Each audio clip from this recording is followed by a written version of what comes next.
కృతజ్ఞతాస్తుతులు చెల్లించడం ద్వారా విస్తరణ కలుగుతుంది. కుటుంబం కావచ్చు, నీ పరిచర్య కావచ్చు, నీ బిజినెస్ కావచ్చు, ఏదైనా కావచ్చు. కృతజ్ఞతాస్తుతులు మూలంగా ఏం కలుగుతుంది?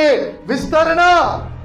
భవిష్యత్తులోకి చూడండి, భవిష్యత్తులోకి చూసి దేవునికి కృతజ్ఞతాస్తుతులు చెల్లించడం. మన బిషప్ గారు అలాంటి వ్యక్తే, భవిష్యత్తులోకి చూసే వ్యక్తి. ఆయన ఆ కిస్మత్పూర్లో అడవి కొన్నప్పుడు అసలు ఈయనకి బుర్ర పని చేస్తుందా, ఈయన గారికి పిచ్చి పట్టిందా ఏంటి, ఈ అరణ్యంలోకి వచ్చి కొంటాడేంటి, డెవలప్ అవుద్దా ఇది ఎన్ని సంవత్సరాలకి డెవలప్ గాను అని అందరూ కూడా ఆయనని ఒక రకంగా మాట్లాడుతూ ఉంటే ఆయన అంటున్నాడంట, అయ్యా అక్కడ చూడండి, అక్కడ ITI కాలేజ్ కనబడుతుంది, నాకు బైబిల్ కాలేజ్ కనబడుతుంది, ఇక్కడ స్కూల్ కనబడుతుంది, ఇక్కడ పెద్ద మందిరం కనబడుతుంది. నాకు భవిష్యత్తులోనికి చూడగలిగిన వారు దేవునికి ముందుగానే కృతజ్ఞతాస్తుతులు చెల్లిస్తారు.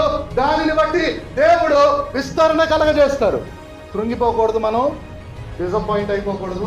దేవునికి కృతజ్ఞతాస్తుతులు చెల్లిస్తూనే ఉండాలి. అప్పుడు ఏం జరుగుతుందంట? విస్తరణ కలుగుతుంది.